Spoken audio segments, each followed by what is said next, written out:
ದೇವರ ದಿಂಡನ ಮಾಡಾಕಿದ್ವಿ ನಾವು. ದೇವರ ದಿಂಡ್ರ ಮಾಡೋದು ಬಾಳಂಗಿಲ್ಲ, ಮಾಡ್ರಿ. ಬಟ್ ನಾವೇ ಇರಬೇಕು.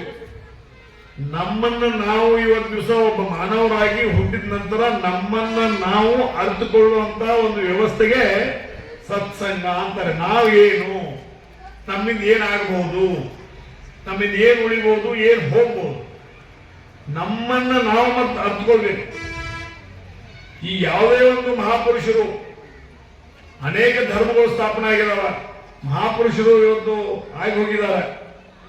ಇವತ್ತು ದಿವಸ ಬಸವಣ್ಣವರು ಇರ್ಬೋದು, ಮಾವಿ ತೀರ್ಥಂಕರ್ ಇರ್ಬೋದು, ಮೊಹಮ್ಮದ್ ಪೈಗಂಬರ್ ಇರ್ಬೋದು, ಗುರುನಾನಕ ಇರ್ಬೋದು, ಕನಕದಾಸ ಇರ್ಬೋದು, ಅಕ್ಕಮಹಾದೇವಿ ಇರ್ಬೋದು, ಅಲ್ಲಂ ಪ್ರಭು ಇದ್ದರು ಇರ್ಬೋದು, ಸಿದ್ಧಾರೂಢ ಇರ್ಬೋದು, ಅನೇಕರು ಎಲ್ಲರೂ ಕೂಡಿ ಹೇಳುವಂತ ಒಂದೇ ಒಂದು ಮಾತು, ನಿನ್ನನ್ನು ನೀನು ಅರಿತೊಡೆ ಮಾನವನಾಗಿ ಬದುಕುವುದನ್ನು ಮೊದಲು ಕಲಿ ಅನ್ನುವಂತ ಒಂದು ಕಾರ್ಯಕ್ರಮಕ್ಕೇನೆ ಈ ಸತ್ಸಂಗ ಅನ್ನುವಂತ ಒಂದು ವ್ಯಾಖ್ಯಾನ ಬಂದಿದೆ. ಆ ತಾಯಿ ಸ್ವೀಕಾರ ಮಾಡ್ತಾಳೆನ? ಮಾಡಂಗಿಲ್ಲ. ಹಡದು ಹಪ್ಪದು ಹೊಟ್ಟಿಗೆ ಹಾಕದ ಬಸವಣ್ಣಗೆ ಹೋಗಿ ಅನ್ನ ಮೊಸರ ನಿವಾದಿ ಹಿಡಿದ್ರೆ ಅದು ಬಸವಣ್ಣ ಸ್ವೀಕಾರ ಮಾಡ್ತಾರೇನ? ಸ್ವೀಕಾರ ಮಾಡಂಗಿಲ್ಲ.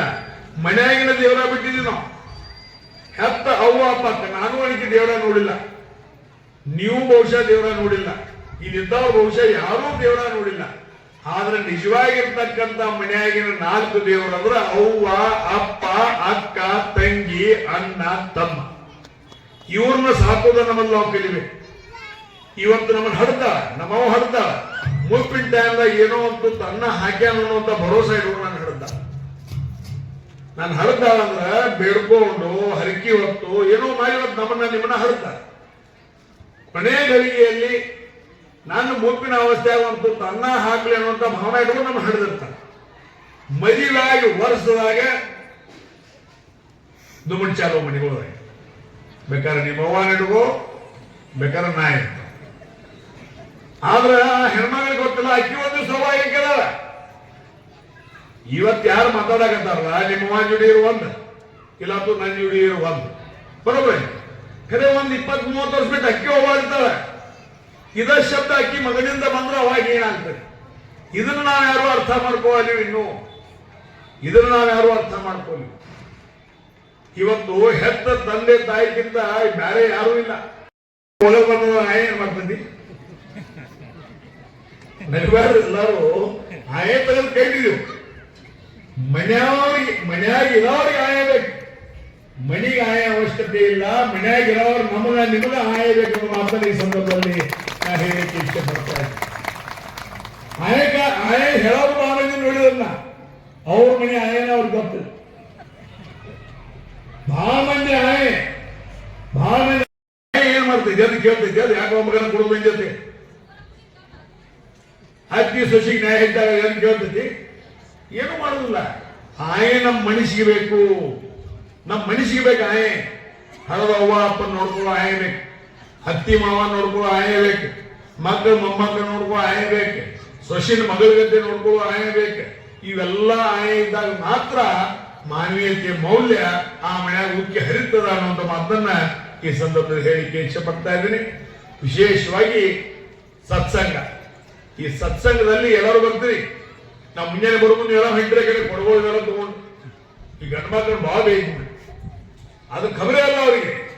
ಅವ್ರ ಮುಂದೆ ಕಾಲಾಗಿನ ಹಾಕೊಂಡು ಹಿಂಡ್ರಿ. ನೀವು ಕಾಲಾಗಿನೂ ಇಲ್ಲದೆ ತಲೆ ಮ್ಯಾಗ ಒಂದೊಂದು ಕಸ ತಗೊಂಡು ನೀವು ಹೊಂಟಿದ್ರಿ. ಇದನ್ನೊಂದು 10-15 ವರ್ಷ ಬಂದ್ ಮಾಡಿದ್ರೆ ಯಾರು ಕೇಳಕ್ ತಯಾರಿಲ್ಲ. ನಾ ಬರೋ ಮುಂದೆ ನೀವು ಎದುರಿಗೆ ಹೋದ್ರಿ, ಎಲ್ಲರೂ ಗಾಡಿ ತಗೊಂಡು ಸುಲ್ತಾನ್ಪುರಕ್ಕೆ ಮಣಿ ವಸ್ತು ಶಾಂತಿಗೆ ಹೋದ್ನ 1 ಕಿಲೋಮೀಟರ್. ಅದ್ರ ಬದಲಿ ಇಲ್ಲೇ ನೀವು ಊರಾಗ ಒಂದು 7-10 ದೇವರು ಇಲ್ಲೇ ಊರಾಗ ಒಂದು ಪ್ರದಕ್ಷಿಣೆ ಮಾಡಿ ಆ ದೇವರುಗಳಿಗೆ ಏನು ಆಮ್ಲಿ ಪಂಬ್ಲಿ ನಿಯೋಜನೆ ಹಿಡಿದು ಮಾಡಿ ಇಲ್ಲೇ ಊರಾಗ ಮಾಡಿ ಅಲ್ಲಿಂದ ಎಷ್ಟಾಗೈತೆ? 1-2 ಕಿಲೋಮೀಟರ್ ಆಗೈತೆ. 1.5 ಕಿಲೋಮೀಟರ್ ಕಾಲಾಗಂಗೆ ಹಾಕಕ್ಕೆ ಬರಾಗಿಲ್ಲ. ಕಳಸ ತೆರೆ ಮೇಲೆ ಇಟ್ಕೊಂಡ ನಂತರ ಅವೆಲ್ಲ ಒಂದು ಸ್ವಲ್ಪ ಪದ್ಧತಿಗಳು ಕಡಿಮೆ ಮಾಡಬೇಕು. ಈ ಒಂದು ನಿಟ್ಟಿನಲ್ಲಿ ಇವತ್ತು ವಿಶೇಷವಾಗಿ ಎಲ್ಲ ಹೆಣ್ಮಕ್ಳನ್ನ ಕೇಳ್ತಾನೆ, ಈಗ ನಿಮ್ಮ ಮನ್ಯಾಗ ಅಮಾಸಿಗೆ ನನ್ನ ಮನ್ಯಾಗ ಮಾಡ್ತಾರೆ, ನಿಮ್ಮ ಮನ್ಯಾಗ ಮಾಡ್ತಾರೆ, ಹೋಳಿಗೆ ಮಾಡ್ತಾರೆ. ಗಂಡ ಮಾವ ಮಕ್ಕಳ ನಿಮಗ ಸ್ವಂತಕ್ಕೆ ದೊಡ್ಡ ಹೋಳಿ, ಆ ದೇವರಿಗೆ ಬಟ್ ನೋಡಿ ಹುಚ್ಚು ಮಗ ಆ ದೇವರು ಇವ್ರು ಕಣ್ಣಾಪಟ್ಟಿ ದೊಡ್ಡ ತಿಂದು ನನಗೆ ಬಟ್ ಹೋಗಿ ಬಿಡೋರು ಕೈ ನೋಡಾಕ್ಬೇಕಂತ ಮೂಲ ಎಲ್ಲೇ ಕೆಟ್ಟಂತಿ ಮೂಲ ಇದು ಖರೆ ಐತೆ ಸುಳ್ಳು ಹೇಳ್ಬೇಕ ಈಗ ಈ ಮನ್ಯಾಗ ನಾನು ಹೋಗಿ ನಾನು ಏನ್ ನಾಮದ್ರೂ ದೊಡ್ಡ ಹೋಳಿಗೆ ಮಾಡ್ತಾವ ಮಕ್ಕಳದ್ರೂ ದೊಡ್ಡ ಹೋಳಿಗೆ ಮಾಡ್ತಾವ ಆಯ್ತಿ ಮಾವ ಎಲ್ಲ ದೊಡ್ಡ ಹೋಳಿಗೆ ಮಾಡ್ತಾವ ಮತ್ತ ದೇವ್ರದ ಕಸಗಿನ ವೈದ್ಯ ದೊಡ್ಡದೊಂದು ನಡ್ಸುದ ಅದನ್ನ ಬಟ್ಲ ಬಡದು ಅದನ್ನ ಬೇಯಿಸ್ಕೊಂಡು ಬಿಡುದ